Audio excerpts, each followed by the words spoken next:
pitch hit well out to center. Lucas back to the warning track, looking at the fence. It's off the wall. Justin Crawford will stride into second base with a leadoff double. Really good swing again from Crawford. He saw a lot of fastballs in that at-bat from Eric Lowry. This time he throws the cutter at the very top of the zone, so this pitch is going to continue to break away from his barrel, but he goes with it, drives it into that left center gap. Really good looking swing. Didn't even need to show off the speed on that one. He's going to make it into second base all day long. Lauer's 2-2. Called strike three. Eric Lauer freezes Otto Kemp, and after the leadoff double allowed to Crawford, pitches is scoreless, top of the first.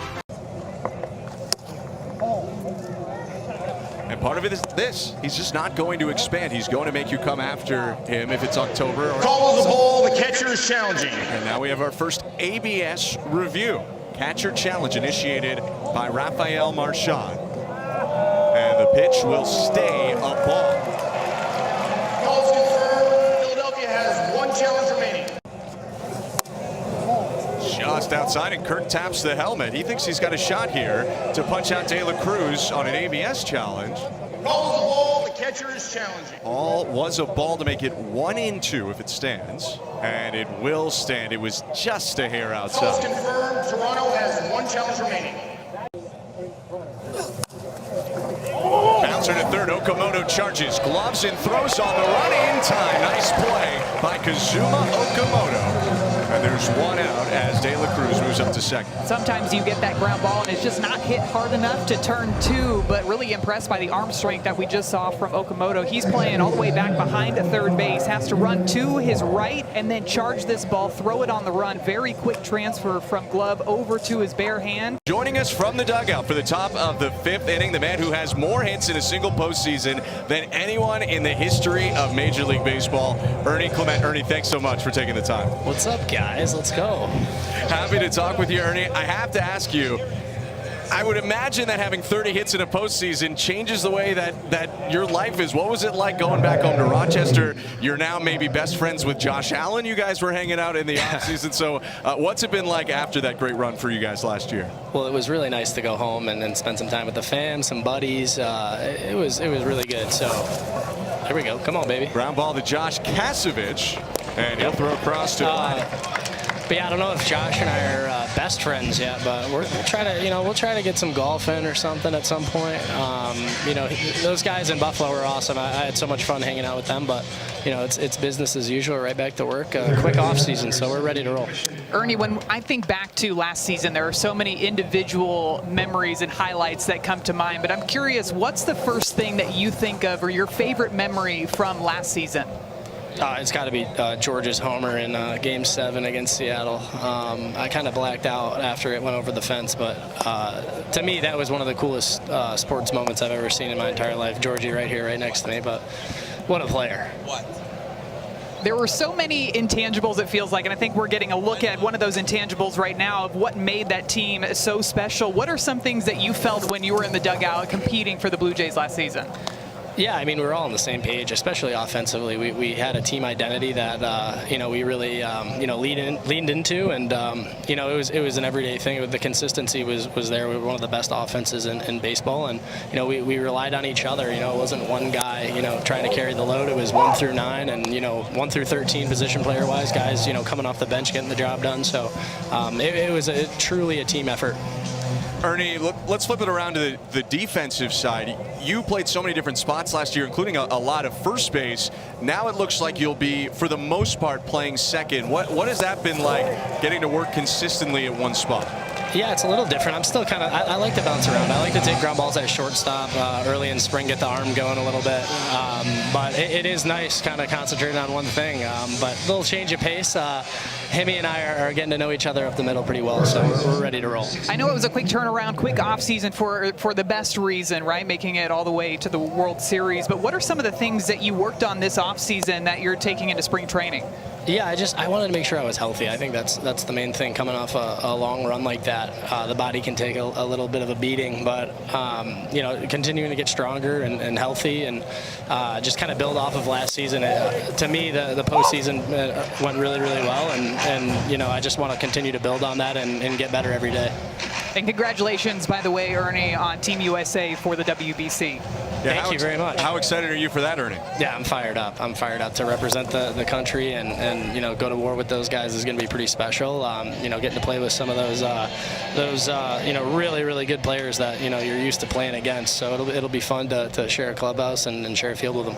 Well, we're excited to see how you do this spring and in the World Baseball Classic. Really appreciate your time. Awesome. Thanks, guys. Thank you, Ernie. Thank you. We welcome you back to the Gulf Coast as we begin the 2026 season with Grapefruit League action. And we have the privilege of being joined by the pennant-winning manager from 2025, John Schneider. Skip, thank you so much for joining us. How you doing? Good. Nice to be watching some baseball. First time out here, but all's good, man. What are your impressions of this opener? I think last year was a very high-scoring opener, if I remember correctly, and this year more of a pitcher's duel. Yeah, I feel like these first games, they either get out to a hot start or a slow start, and then when you get the guys coming in kind of the back half of the game, I think one team either turns it on or doesn't. So see where we go here the last 4 innings. One thing you talked to the team about was not necessarily coming into this season trying to defend a title, but going out there and attacking this 2026 season. What are some things that you're looking for watching from the dugout to see from this team in spring training that you want them to bring during the regular season? Yeah, I think just understanding that what got us to where we got to, not just in the postseason and World Series, but kind of the regular season and how we played, how we kind of attacked every game and tried to just win every single night. So continuing to build off of that. There's obviously things to get better at. Base running is going to be a huge focus this camp, and I think a year into it, guys understanding kind of how we're built and what we can do when we run the bases efficiently.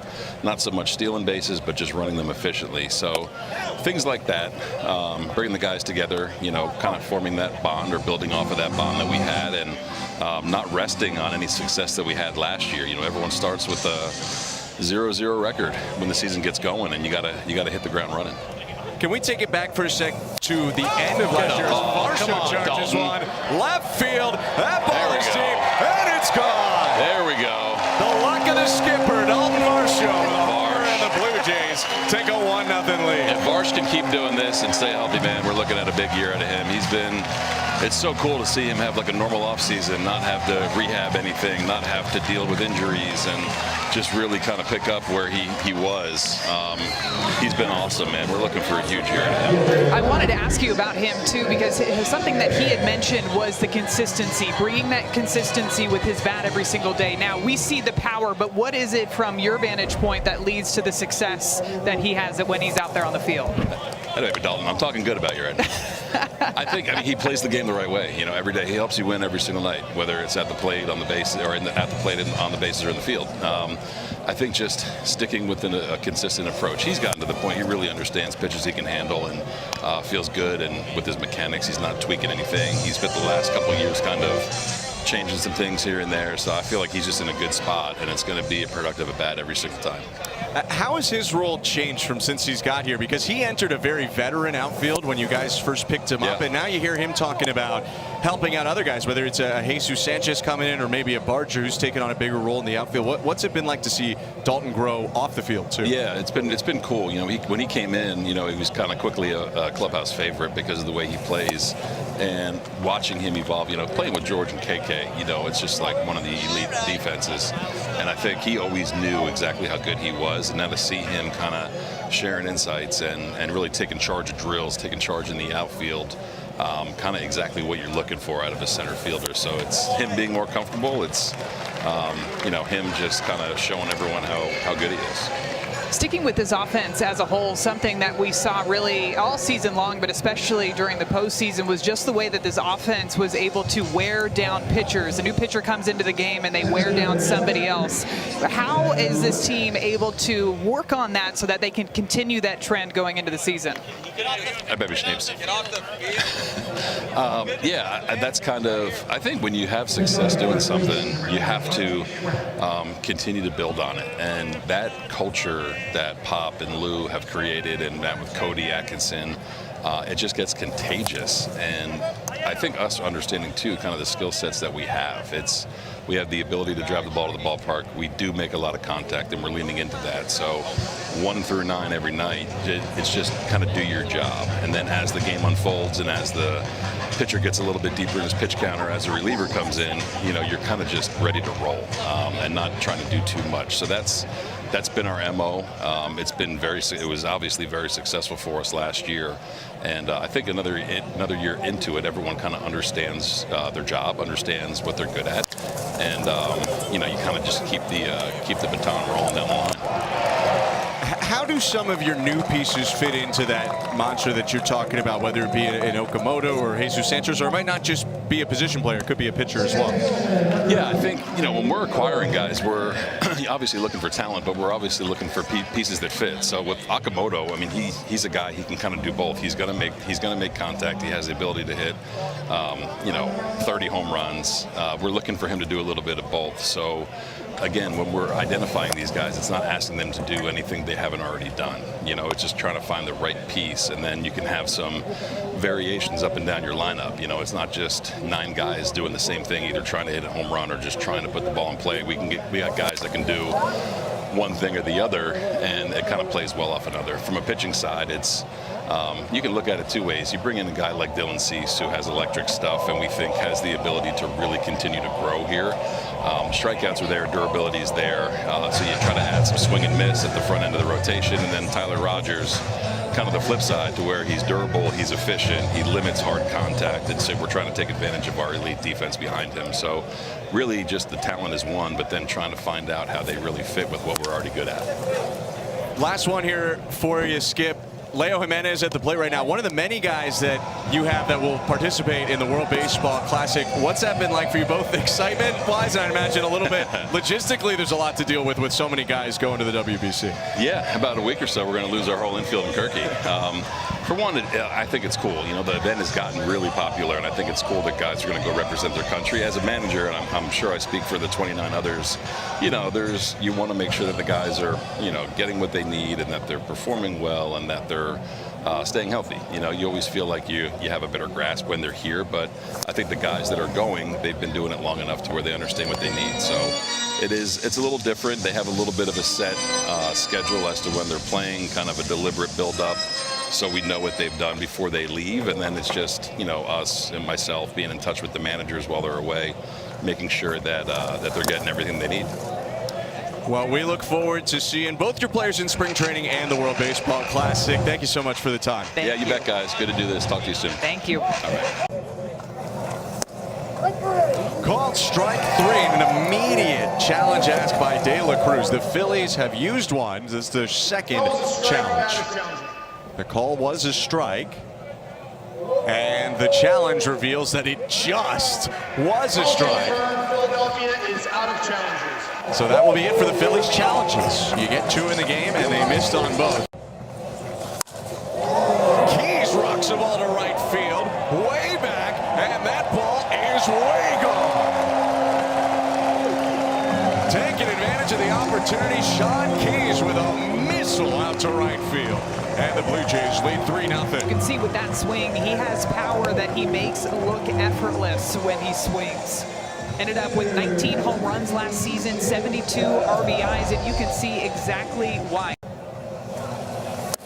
1-0 to the Canadian-born player is called a ball and an immediate challenge by Stubbs. Calls the ball, the catcher is challenged. And that'll be a successful challenge for the Blue Jays. Calls a return. Toronto has 1 challenge remaining. So the Blue Jays will retain their second challenge, and that's the first successful ABS challenge we've seen in the spring. Runner on second and 2 down is 1-2. Just off, and a challenge to see if the Blue Jays can end the game on this.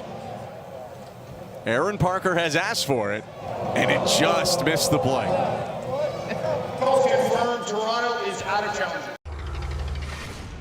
Oh, I felt really good. I was kind of itching these last couple of days to kind of get on this field and get some games going. So it definitely felt good to kind of just get back in that atmosphere, getting the fans around, and just going and competing. Thankfully, I have a pretty good support system with my mom, my dad, my hitting coach, Mike Easler. They kind of help me stay in the moment and kind of just take it day by day. pitch by pitch and kind of just control what we can control. So they've really helped me a lot. And also being around guys like the veterans we have in our locker room, just being around them and just really just being in the moment, going out there, it's fun. Being in the locker room, you know, just going about our business every day. So really just kind of trying to just be in the moment and just control what I can control, and that's the work that I put in. Yeah, good at bats. You know, you get called out on the timing, but the double it really looked good against left-hand. Those two left-handers saw a lot of pitches today. Caught, got a really good jump in the outfield on that sinking line drive. So that was a good start. I think just his poise and his maturity. You know, he acts like a professional. He acts like he deserves to be here.